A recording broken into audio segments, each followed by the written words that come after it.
Hello everyone, welcome back to chemistry Sangat. My name is Diksha और आज हम शुरू करने जा रहे हैं अपना नेक्स्ट ग्राफ का session that is your about the straight line. लेकिन यहाँ पर हमारे पास अब इंटरसेप्ट भी इन्वॉल्व होगी। Previously we had talked about ऐसा स्लोप, मतलब ऐसा ग्राफ जिसमें आपके पास इंटरसेप्ट इन्वॉल्व नहीं था, लेकिन अब जो ग्राफ हम डिस्कस करेंगे इस ग्राफ में आपके पास इंटरसेप्ट भी इन्वॉल्व होगा। ठीक है, तो आइए देखते हैं अपना next graph that is your about y is equal to mx plus c। ठीक है, अब ये ग्राफ क्यों सिखाए जा रहे हैं आपको? ये छोटी छोटी नॉलेज इसलिए दी जा रही है कि अगर आपके पास कोई भी केमिस्ट्री के पेपर में ऐसा ग्राफ आता है तो वहां से आप स्लोप निकाल सकें, आप इंटरसेप्ट निकाल सकें। ठीक है, इसलिए आपके पास ये ग्राफ को समझना बेहद जरूरी है। तो नेक्स्ट आपके पास ग्राफ है y equal to mx plus c। इस ग्राफ में एक्चुअली क्या है, इस c को बोला जाता है, this is the new term, इसको बोलते हैं हम इंटरसेप्ट। बाकी ये तो आपको पता ही है, जो मैंने आपको कल ही समझाया, y इक्वल टू mx। अब यहाँ पर क्या होता है दोस्तों, इसका ग्राफ ना कुछ इस तरीके से आपको नजर आता है। मान लीजिए आपके पास कल की तरह ही ये x एक्सिस है, ये आपके पास y एक्सिस। अब होगा क्या, कल का जो आपने ग्राफ देखा था वो आपको पता है कि वो आपका ओरिजिन से जा रहा था, राइट और नॉट, क्योंकि वहां पर कोई भी इंटरसेप्ट नहीं था। लेकिन आज का जो ग्राफ है वो कुछ इस तरीके से नहीं जाएगा। वो ग्राफ कैसे बनेगा, वो ग्राफ आपका बनेगा इस तरीके से। समझ आ रहा है? वो ग्राफ कैसे बनेगा, वो किसी न किसी लाइन को काटता हुआ जरूर जाएगा और ओरिजिन से उस लाइन तक की दूरी को बोला जाता है इंटरसेप्ट। इसको क्या बोलते हैं आप? इंटरसेप्ट बोलते हैं। इंटरसेप्ट मतलब कितना डिस्टेंस उस लाइन ने किसी एक्सिस से कट किया हुआ है, उसको आप बोलोगे इंटरसेप्ट। Is it clear? तो अगर कोई भी ऐसा कर्व आएगा जिसमें आपके पास इस तरीके से डिस्टेंस काटा जा रहा है तो वो आपका इंटरसेप्ट के अंदर इन्वॉल्व होगा। इज इट क्लियर और नॉट? ओके, अच्छा, ये तो है आपके पास y equal to mx plus c। आप जरा गौर से देखो, यहाँ पर आ रहा है आपके पास प्लस c, यानी कि इंटरसेप्ट आपका प्लस डायरेक्शन में कटा हुआ है। लेकिन मान लीजिए अगर ग्राफ आपके पास आता है y equal to mx minus c, अगर इस तरीके का कभी आपके पास कर्व है तो वो आपका इंटरसेप्ट कहाँ कटा होगा? माइनस y डायरेक्शन में। This is your positive y direction, this is your negative y direction. तो जो ग्राफ आपको मिलेगा वो कुछ इस तरीके से कटा हुआ मिलेगा। This is your minus c intercept. ये क्या है आपके पास? माइनस के c वाला इंटरसेप्ट है, लेकिन माइनस में नहीं लिखते, ये हमें खुद ही बताता है कि आपका माइनस का c इंटरसेप्ट है। Is that clear? आगे चलते हैं, एक और तरीके का आपको देख देते हैं, दैट इज योर माइनस का mx प्लस c। मान लीजिए अगर आपके पास स्लोप क्या है, नेगेटिव है, तब आपके पास ग्राफ कैसा बनेगा, जिसको आप इस तरीके से भी लिख सकते हो, c minus mx। Now what happen, अब आप जरा ध्यान से देखो, यहाँ पर जो स्लोप है ना, this slope is your negative. कैसी स्लोप है? नेगेटिव स्लोप है। अगर स्लोप नेगेटिव है इट मींस स्लोप उठी हुई तो नहीं जाएगी, स्लोप कैसी जाएगी? नेगेटिव डायरेक्शन में जाएगी।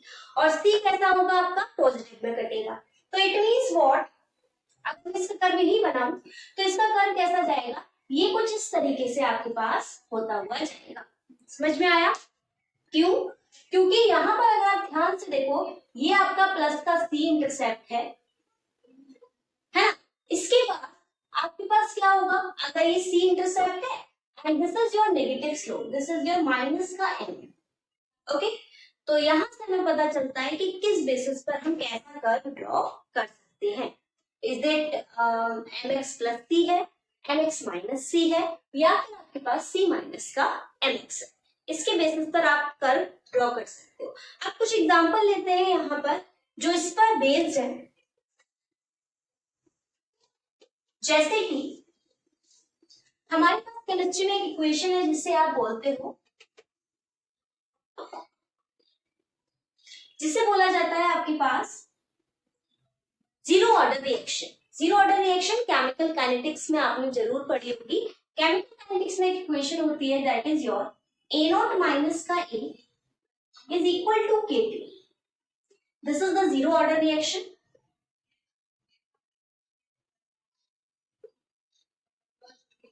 अब होगा क्या, जब भी यहाँ पर हमें दिख रहा है कि हमको कोई कर्व बनाना है, अब पहली बात तो चेक करो क्या यहाँ पर कोई ऐसा टर्म है जिसमें पावर 2 चढ़ रही हो, नहीं चढ़ रही है। इट मीन्स व्हाट कि वी हैव डिटरमाइंड कि यहाँ पर जो कर्व बनेगा वो स्ट्रेट लाइन का ही बनने वाला है। अब इसे कंपेयर करो किससे, y equal to mx plus c से। आपको साफ साफ दिख रहा है या तो यहाँ पे प्लस सी मिलेगा या माइनस सी मिलेगा, लेकिन मिलेगी इक्वेशन आपको इसी फॉर्म में, राइट और नॉट। अब जरा इसको कंपेयर करो और इसके जैसा बनाने की कोशिश करो, ठीक है। मान लीजिए ए नॉट को हमने यही रहने दिया, एम आपके पास केटी हो गया, और ये माइनस का ये आपके पास किस में आ गया, यहाँ इस टर्म में आ गया। दिस इज देयर कॉन्सेंट्रेशन, तो इसको मैं ब्रैकेट में बंद कर देती हूँ, क्लियर हुआ। अब जरा इसको कंपेयर करने पर आपको पता चलेगा ये तो आपका y वाला टर्म है, ये आपका x वाला टर्म है, और this is your intercept, this is your slope, right और नॉट। अब इसका कर्व ड्रॉ करिए आप, this is your x axis, this is your y axis. Now what happen, देखो भाई यहाँ पर x एक्सिस पर t है, means it is your time वाली लाइन है, ये y एक्सिस पर कंसंट्रेशन है, इनिशियल इसको मैंने यहाँ पर डाल दिया, this is your a not. Now what is the slope in this equation? That is your k. Slope क्या है, k है, और क्योंकि ये प्लस c है तो इंटरसेप्ट आपको कैसे जाएगा, ऊपर की तरफ उल्टा हो जाएगा, यस और नो। इंटरसेप्ट आपका ऊपर जाएगा, जो कि आपका कितना है, c की वैल्यू कितनी है, दैट इज योर a, और स्लोप कितना है यानी कि m की वैल्यू, या फिर you can say tan theta की वैल्यू कितनी है दोस्तों, tan थीटा की वैल्यू आपके पास है, दैट इज योर k। तो इस तरीके से हम किसी भी कर्व का डिस्टिंग्विशन कर सकते हैं कि क्या स्लोप है, क्या फिर आपके पास कंसंट्रेशन है, और ये बेहद इंपॉर्टेंट है। जब भी आप नीट का एग्जाम देते हो या आईआईटी का एग्जाम देते हो, वहां पर आपको इनको डिस्टिंग्विश करना आना चाहिए कि कौन सी चीज क्या है, ओके। अगर ये समझ में आया तो एक कर्व और देखते हैं। फर्स्ट ऑर्डर रिएक्शन का ही एक कर्व है, इक्वेशन आपको बता देती हूँ, इक्वेशन है that is your K is equals to 2.303 2.303 log base 10 log base 10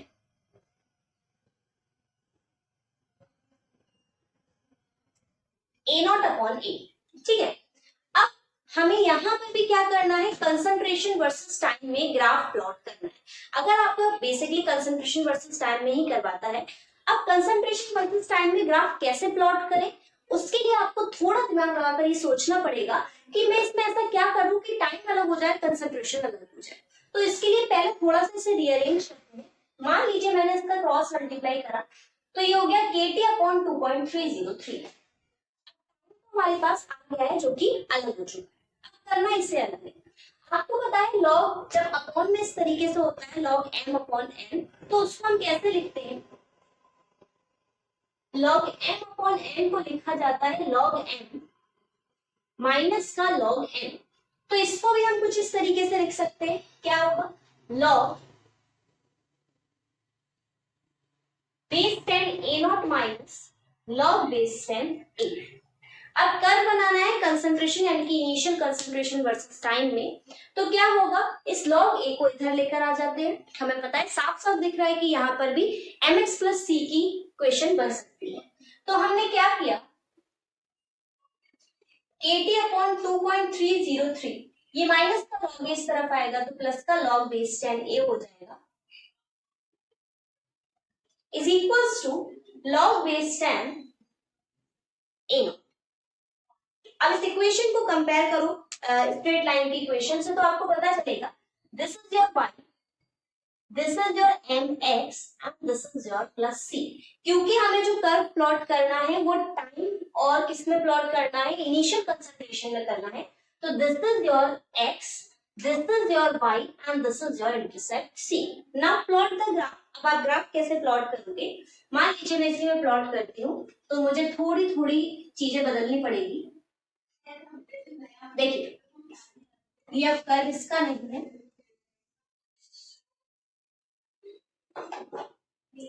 देखो भाई आपको पता है यहाँ पर y की वैल्यू क्या है, log बेस 10 a नॉट, तो यहाँ मैं लगा लेती हूँ log base 10 in। टाइम आपके पास टाइम ही है, जरा ध्यान से देखो, क्या इसका इंटरसेप्ट नेगेटिव है? नहीं है। इंटरसेप्ट कैसा है? पॉजिटिव है। इट मींस अगर पॉजिटिव है तो वाई डायरेक्शन में आपको इसमें प्लस की डायरेक्शन में काटना पड़ेगा। आपने काटा, काटने के बाद आपको पता चला कि इसका इंटरसेप्ट कितना है, log base 10 निकल कर आ रहा है, log base 10 a। This is the concentration at any time t। तो जो स्लोप निकल कर आ रहा है, अगर इस x को टाइम से कंपेयर करें और हटा दें तो स्लोप आपके पास क्या बचता है, that is your k upon 2.303। तो इस तरीके से हम क्या कर सकते हैं, कंपैरिजन कर सकते हैं और कंपैरिजन के बेसिस पर कर्व की प्लॉटिंग कर सकते हैं। ये आपको करना बिल्कुल आना चाहिए, अदरवाइज आप ग्राफ में बहुत कंफ्यूज रहोगे। यही छोटे छोटे बेसिक्स होते हैं जो आपको आगे तक लेकर जाते हैं, आपके कॉन्सेप्ट को क्लियर करते हैं। ओके, ठीक है। तो आज हमने पढ़ा स्ट्रेट लाइन का जिसमें इंटरसेप्ट भी है। कल हम थोड़ा सा पढ़ेंगे exponential curve as well as your parabolic curve, your hyperbolic curve, कहां पर ऐसी चीजें यूज होती है। फिर इनका सम अप कर कर हम कुछ क्वेश्चन सॉल्व करेंगे जिससे आपका सारा कॉन्सेप्ट क्लियर हो जाएगा अबाउट द ग्राफ। जो जो केमिस्ट्री में ग्राफ पूछे जाते हैं उन ग्राफ को भी डिस्कस करेंगे जिससे आप ओवरऑल कॉन्सेप्ट क्लियर कर सकते हो। Is that clear? ओके, सो ऐसी और वीडियोस से जुड़ने के लिए हमारे चैनल को सब्सक्राइब करें and don't forget to share and subscribe and just do, मतलब ज्यादा से ज्यादा शेयर करें हमारे वीडियो को। Thank you everyone and thank you for watching it.